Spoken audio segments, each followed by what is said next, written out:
வணக்கம். JK channel மூலம் வரவேற்கிறேன். மோசமான ஒரு சூழ்நிலையில் இந்த வீடியோ நீங்கள் பார்த்துட்ருக்கீங்க.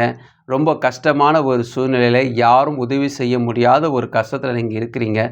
இந்த சூழ்நிலையில் இந்த வீடியோ உங்களால் நம்ப முடியாத உங்களின் எதிர்கால உயர்வை பற்றியும், உங்களுக்கு கிடைக்க போகிற எதிர்பாராத பண வரவை பற்றியும், உங்களின் கோடிக்கணக்கான சொத்துக்களை பற்றியும், உங்களுக்கு கிடைக்க போகிற செல்வாக்கான வாழ்க்கையை பற்றியும் சொல்லக்கூடிய முக்கியமான வீடியோ தான் இது. இந்த வார்த்தையை நீங்கள் கேட்டவுடனேயே வியப்பாக பார்த்தீங்கன்னா இந்த வார்த்தைகளாகவே போயிடும். இந்த வார்த்தைகளை கேட்டவுடனே ஆர்வத்துடன் நீங்கள் அதை பார்த்தீங்கன்னா இது உங்களுடைய வாழ்க்கையை மாற்றும். இந்த 5 ரகசியங்கள் இருக்குது. அந்த 5 ரகசியங்களும் தடைப்பட்டு போன பண வரவுகளை வர வைக்கக்கூடிய முக்கியமான விஷயங்கள். உங்களுக்கு ரொம்ப நாளாக கிடைக்க வேண்டிய பண வரவுகள் எல்லாவற்றையும் இது கொண்டு வந்துடும். சொத்து பிரச்சனை அல்லது உங்கள் மனசில் ஓடிக்கொண்டிருக்கக்கூடிய உங்கள் உயர்வுக்கான ஒரு விஷயங்கள், பண வரவு, கடன் பிரச்சனையில் இருக்கிறவங்களுக்கான ஒரு தடையாக இருக்கும். ஒரு பணம் வந்துச்சுன்னா அந்த கடன் அடைச்சலாம் நினைப்பீங்க, ஆனால் தடைப்பட்டு போயிட்டே இருக்கும். இது போல் தடைப்பட்டு இருக்கக்கூடிய அனைத்து விதமான விஷயங்களும் சரி பண்ணும். வேலை கிடைக்காதவங்க, ப்ரொமோஷனுக்காக ட்ரை பண்ணுறவங்க, ஒரு வீடு கட்டணும் ஆசைப்படுறவங்க, இது போல் தடையாக இருக்கக்கூடிய அனைத்து விஷயங்களும் இந்த 5 ரகசியங்கள் உடைத்துவிடும். அதனால் ஒவ்வொரு விதமான ரகசியமும் ரொம்ப ரொம்ப முக்கியமானது. அதில் ஃபர்ஸ்ட் நம்ம பார்க்க போகிறது சிந்தை. சிந்தையில் நம்ம என்ன சிந்திக்கிறோமோ அதுதான் நம்மளோட ஆழ்மனத்துக்கு கடத்தப்பட்டு அந்த ஆழ்மனம் அதை ரொம்ப அதிகமாக யோசிக்க அற்புதங்கள் நடக்க ஆரம்பிக்கிறது. ஸோ சிந்தை பொறுத்த வரைக்குமே நம்ம என்ன சிந்திக்கிறோம்ன்றதுக்கு டீட்டெயில் அதுக்கு தேவையில்லை. உதாரணத்துக்கு நான் டாக்டர் ஆகணும் விரும்பக்கூடிய ஒரு பையன் இருக்கான்னு வச்சுக்கலேன். 10th ஸ்டாண்டர்ட் படிக்கிறான், அவன் டாக்டர் ஆகணும் விரும்புகிறான். அந்த விருப்பமானது அவன் என்ன விதமான படிப்புகள் கொண்டு படிக்கணுன்றது கொண்டு வந்து சேர்த்துரும். சிந்தைக்கு தேவை அந்த ஆர்டர் மட்டும்தான். உங்களுக்கு ஒரு 10 லட்ச ரூபா கடன் இருக்குது வச்சுக்கோங்களேன். நான் பெரியவனாக இருக்கிறதுனால எனக்கு வரக்கூடிய தேவைகளும் பெரிதாக தான் இருக்கும். அதனால நான் ஒரு செல்வந்தன், எனக்கு வரக்கூடிய விஷயங்கள் எல்லாம் நான் சமாளிக்க முடியும். எனக்கு இந்த 10 லட்சம் 20 லட்சத்தை கூட என்னால் சமாளிக்க முடியுன்ற ஒரு எண்ணம் உங்கள்கிட்ட வரணும். அதுக்கு நம்பிக்கை ரொம்ப ரொம்ப இம்பார்ட்டன்ட். ஸோ நம்ம நம்பினா தான் அது விஷயங்கள் நடக்கும். இது வந்து ஒரு ஃபர்ஸ்ட் ஸ்டெப்புன்னு எடுத்துக்கோங்க. நம்பர் 2, இது ஒரு எக்ஸசைஸாக கூட நீங்கள் எடுத்துக்கலாம். நிறைய பேருக்கு இது யூஸ்ஃபுல்லாக இருக்கும். தெரியாத வழியை சிந்தைக்கு கொடுக்காதீர்கள். நமக்கு ஒரு வழியே தெரியல, ஆனால் சிந்தையிட அதை கொண்டு வரும். உதாரணத்துக்கு காலையில் 5 மணிக்கு எழுந்துக்கணும் உங்களுக்கு விருப்பம், ஜிம்முக்கு போகணும் விருப்பம், இதெல்லாம் உங்களோட விருப்பம். இது வந்து சிந்தைக்கு கொடுக்குறீங்க, அது விருப்பமாக எடுத்துக்கிறது. எழுந்துடுறீங்க, ஃபஸ்ட்டு 2 டேஸ் எழுந்துடுறீங்க. அந்த சிந்தையில் இருக்கிற வரைக்கும் அது செயல்பட்டு கொண்டே தான் இருக்குது. அது என்ன ஆகுனா உடம்புல சோம்பல் உருவாகும் பொழுது நாளைக்கு பார்த்துலான்னு ஒரு வழியை நீங்கள் கொடுத்துட்டிங்கன்னா, நாளன்னைக்கு பார்த்துக்கலான்னு ஒரு வழியை கொடுத்துட்டிங்க வச்சுக்கோங்களேன். தெரியாத ஒரு வழியை கொடுக்குறீங்கன்னா அந்த சிந்தை அப்படியே கேட்டுட்டு இவர் இப்படி தான் போலகுது, இவருக்கு வேண்டாம் போலகுது, இவருக்கு நாளைக்கு கொடுத்துக்கலாம், இதே மாறி வரும். அப்போது தெளிவான ஒரு தெரிந்த வழி என்னன்னு பார்த்தீங்கன்னா, நீங்கள் போயிட்டே இருக்கிறீங்க 5 மணிக்கு, எல்லா கடையும் க்ளோஸ் ஆகிருக்கு, அதை நீங்கள் பார்க்குறீங்க, நல்ல காற்று வீசுது, ப்ரீஸாக இருக்குது, நல்ல உற்சாகமாக்குறீங்க, உங்கள் வேர்வை உங்கள் நெத்திலேருந்து வழியுது, அந்த அளவுக்கு நடக்கிறீங்க. இது போல் நீங்கள் அதை உணர்வு ரீதியாக உணர்ச்சி வசப்பட்டு அது உங்கள் மனசில் ஏற்ற ஒரு அதிர்வு உண்டாகும். இந்த அதிர்வு என்ன ஆகுனா அடுத்த காலையில் நீங்கள் எழுந்து ஆட்டோமேட்டிக்காக நீங்கள் நினச்ச அனைத்து விஷயங்களும் நடக்க ஆரம்பிச்சிடும்.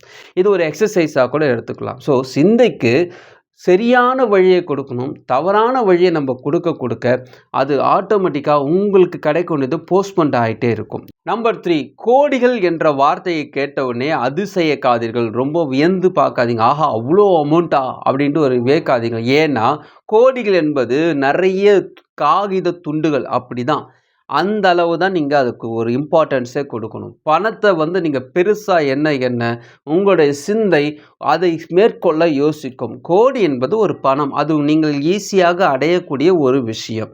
முடியாத சூழ்நிலைகளையும் பலம் வாய்ந்த உணர்ச்சிகள் முடிய வைக்கின்றன. பைபிளில் இயேசு கிறிஸ்து ஒரு முறை தண்ணியில் நடக்கிறார், கடலில் நடந்து போயிட்டுருக்காரு. அவர் சீஷர் போட்டில் இருக்கார். நான் ரொம்ப டீப்பாக போகல. அவர் நடக்கிறத பார்த்து அந்த சீஷரும் கேட்குறாரு, அவர் பேர் பேதுரு, நானும் நடக்கட்டுமான்னு கேட்குறாரு. அப்போது வா நடன்னு சொல்கிறாரு, அவரும் நடந்து வராரு. ஸோ பைபிள்லேயே ஃபஸ்ட்டு ஹிஸ்ட்ரியிலே ஒரு மனுஷன் இயேசு கிறிஸ்துக்கு அடுத்ததான் தண்ணியில் நடந்த ஒரே மனுஷன் கேட்டிங்கன்னா பேதுரு மட்டும்தான். அவர் வந்து எதை பேஸ் பண்ணி அவர் நடக்கிறாரு பார்த்தீங்கன்னா, இயேசு கிறிஸ்து அவர் ரொம்ப தெரியும். அவர் வந்து நிறைய அற்புதம் செஞ்சிருக்காரு. அவருடைய அற்புதம் எனக்கும் நடக்கும். அவர் நடந்த மாரி என்னால செய்ய முடியும் ஒரு எண்ணம் அவர் வரவோ அது செயல்படுத்த முடியுது. ஸோ அவர் சிந்தையில் முழுமையாக நம்பிக்கை என்ற உணர்வு வருது. அது ஆழ்மனதில் கடத்தப்பட்டு செயல்படுத்தி கொண்டிருக்கிறது. ஆனால் இங்கே தான் பிரச்சனை ஆரம்பிக்குது. அந்த ஆழ் மனசில் ஏற்கனவே ஒரு விஷயம் அந்த சீஷனுக்கிட்ட இருக்குது. ஏன்னா அவர் மீனவன். அவர் நிறைய கடலெல்லாம் போயிருக்காரு. கடலுடைய ஆழம் அவர் பார்த்துருக்காரு. கடலுடைய தண்ணி அவர் பார்த்துருக்காரு. கடல் காற்று அவர் காத்திருக்காரு. அந்த டைமில் ஒரு சின்னதாக அவர் காற்றடிக்கவோ ஏற்கனவே இருந்த ஒரு கெட்ட அனுபவம், இவர் தண்ணியில் விழுந்தது எழுந்தது, அந்த கடலினுடைய ஆழம் அவருக்கு தெரிந்ததுனால அந்த அனுபவம்லாம் அவர்கிட்ட சொல்லுது. ஆஹா தம்பி விழுந்தா நீ அவ்வளோதான் அப்படி ஒரு சூழ்நிலை வரவோ அவர் பயம் வந்துடுது. அந்த பழைய தீய அனுபவம் அவர் நடக்கிறதே தடை செய்து விழுந்துடுறார். அப்போ இயேசு கிறிஸ்து காப்பாற்றுறார். இதில் கவனிக்க வேண்டிய விஷயம் என்னென்னா, நம்முடைய வாழ்க்கையிலும் இந்த மோட்டிவேஷன் விஷயங்கள் கேட்கும்போது உற்சாகமாக இருக்கும். ஆனால் பழைய விஷயங்களை தலை தூக்கி இது எப்படி நடக்கும் இதெல்லாம் வந்து அனுபவமாக சொல்லும் பொழுது இந்த மோட்டிவேஷன் தலையாயிடும். அதுபோல தான் ஒவ்வொருத்தருக்கும் நடந்து கொண்டே இருக்கிறது. நம்பர் 4, பாதி தெரியும் பாதி தெரியாது. எண்ணம் போல் வாழ்க்கை. பாதி தெரியும், நம்ம என்ன நினைக்கிறோமோ அதுவாகவே நாம் இருக்கிறோம். பாதி தெரியும். மகாபாரதத்தில் அர்ஜுனன் இருக்கிறாரு, அவர் ஒய்ஃபு சுபத்ரா இருக்கிறாங்க. சுபத்ரா ரொம்ப கன்சீவாக இருக்கிறாங்க. வயிற்றில் வந்து அபிமன்யு இருக்கிறாரு. சுபத்ராவுக்கு வந்து கதை சொல்கிறாரு இந்த அர்ஜுனன். இந்த போர்லலாம் வந்து சக்கர வியூகம் போடுறாங்களே, பிளான் பண்ணுறாங்களே சண்டை போடுறதுக்கு. அப்போ எதிராளிகள் போடக்கூடிய சக்கர வியூகத்துக்குள்ளே போகிறதே பெரிய விஷயம். அதை வந்து அவங்க ஒய்ஃப்கிட்ட ஷேர் பண்ணுறாரு. அந்த அம்மா கேட்டுக்கிட்டே இருக்கிறாங்க. அந்த வயிற்றுக்குள்ளே இருக்கக்கூடிய அபிமன்யு இதை கேட்டுகிட்டே இருக்கிறாரு. அவருக்கு சொல்லிகிட்டே இருக்கும்பொழுது அந்த சக்கர வியூகத்துக்குள்ளே போகிறத அவர் சொல்கிறாரு. அடுத்ததாக அந்த சக்கர வியூகத்துலேருந்து எப்படி வெளியே வருதுன்னு சொல்லும்பொழுது இந்த சுபத்ரா அம்மா தூங்கிடுறாங்க. ஸோ அவங்க தூங்கிடவோ அவர் வயிற்றில் இருக்கக்கூடிய அபிமன்யு அது கேட்கல. இந்த ரிசல்ட் என்ன ஆகுது பார்த்திங்கன்னா, இந்த அபிமன்யு பெருசாகிட்ட பிறகு ஒரு பெரிய போர் நடக்குது மகாபாரதத்தில். எல்லாருக்கும் தெரியும், அந்த தர்ம யுத்தம்னு சொல்லுவாங்க. அந்த சண்டையில் பார்த்திங்கன்னா எதிராளிகளுடைய சக்கர வியூகத்தில் யாரும் போக முடியாது. ஆனால் இந்த அபிமன்யு போயிட்டார். பட் அவரால் வெளியே வர முடியல. ஏன்னா அவர் கேட்க முடியல. இது போல் தான் நிறைய பேருக்கு ஒரு பாதி விஷயம் தெரியும். அந்த பாதி விஷயத்துக்கு அப்புறமா என்ன நடக்கும்ன்றதுல தெரியாமல் போகும். இயேசு கிறிஸ்து தண்ணியில் நடக்க சொல்லிட்டாருன்னு ஒரு நடந்துட்டாரு. ஆனால் தொடர்ந்து அவரால் நடக்க முடியாததுக்கான காரணம் அவர்கிட்ட இருந்த அந்த பழைய அனுபவம். ஸோ அந்த அளவுக்கு பாதி விஷயங்கள் தான் நம்ம மனசில் இருக்குது. அப்போ முழுமையாக இருக்கிறதுக்கு என்ன பண்ண வேண்டும், அப்படி என்ன செய்யணும் அப்படி கேட்டிங்கன்னா, சிந்தையின் அற்புதங்கள் மகிழ்ச்சியாகவே இருக்கும்.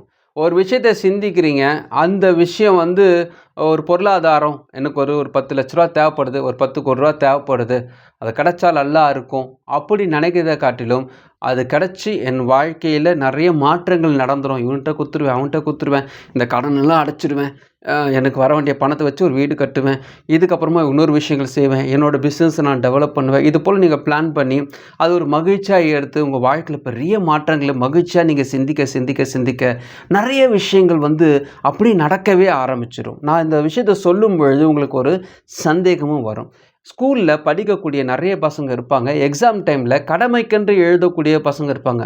அப்படி பார்த்திங்கன்னா அவங்க 100க்கு 50% தான் பாஸ் ஆவாங்க. ஆனால் ஒரு சப்ஜெக்டை எடுத்துக்கிட்டு ரொம்ப இன்ட்ரெஸ்ட்டாக அதில் படிக்கக்கூடியவங்க 100% பாஸ் பண்ணுவாங்க.